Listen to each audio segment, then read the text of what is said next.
आयशा मा खौरां? हा मोजां आब'आलाय? आब' अ मेडामा मोजाङैनो दं बे।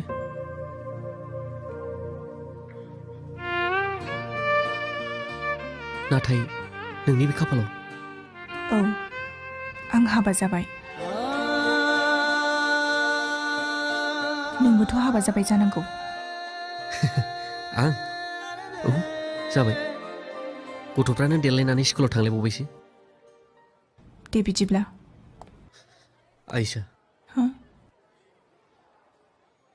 आबैया नैबे आसानखौ नोंनो होनो थिनदोंमोन। नाथाय जेबो नङा लादो।